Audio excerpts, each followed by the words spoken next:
That is my Remington pointed at your gut.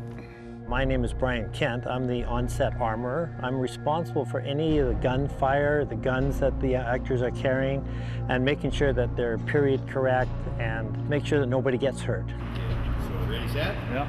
On three. 1, 2, 3. You okay, Joe? I'm all right. In the Old West, in the 1880s, a gun was a tool. It wasn't a recreational item. It put food on the table. It protected you from varmints and predators, and sometimes those predators were two-legged, not four-legged.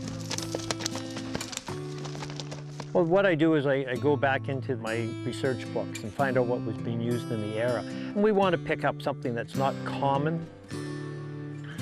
This here's beauty. She still shoots true. We want to bring into the show something unique and different.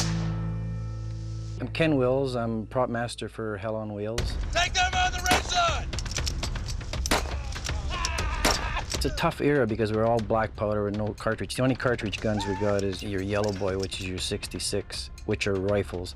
All the pistols, everything else, it's black powder. It's harder to load, harder to shoot, unpredictable. Sometimes it doesn't shoot, sometimes it does, and it slows the set down.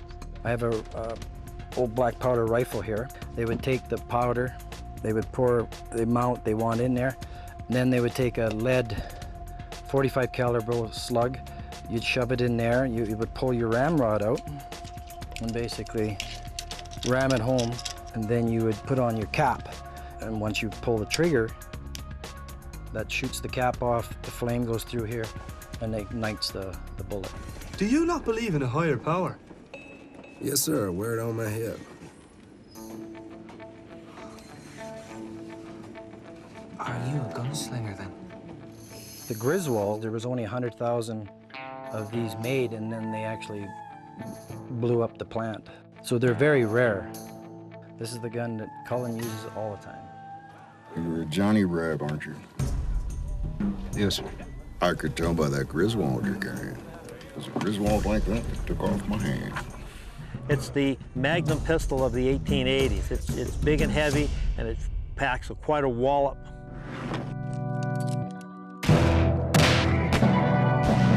Some of the other guns that we brought into that was quite interesting is the pepper box.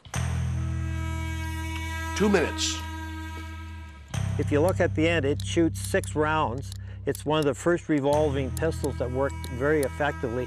It's still cap and ball. It has to be cocked each time and it has to have loaded through the front end of the gun. And just like we were doing in the movie today, you pour powder down, you put a bullet in, you put a cap on the back, and you fire it. This is a period 1880s blunderbuss. Very unique by the end piece. You can see it's flared at the end.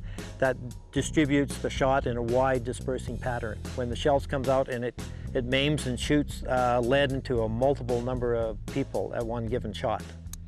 This last gun is a gun that we haven't used yet. We're going to use it for our character, Lily. She's made a request that she has a firearm because she's scared walking around hell on wheels with all the drunkards, and we're going to give her this. It's small, it's dainty, and this would sometimes be carried in what they call a muff, and it's commonly nicknamed a muff pistol. A very unique little pistol, and it's one of my favorites, actually. Set. And, okay, put your gun up. We're going to take it from any last words. Anytime I get an actor that's inexperienced with firearms, I like to work with them on at least 1 or 2 days, half an hour to an hour a day, and then get them to handle and run a bunch of firearms so they become comfortable with the firearm.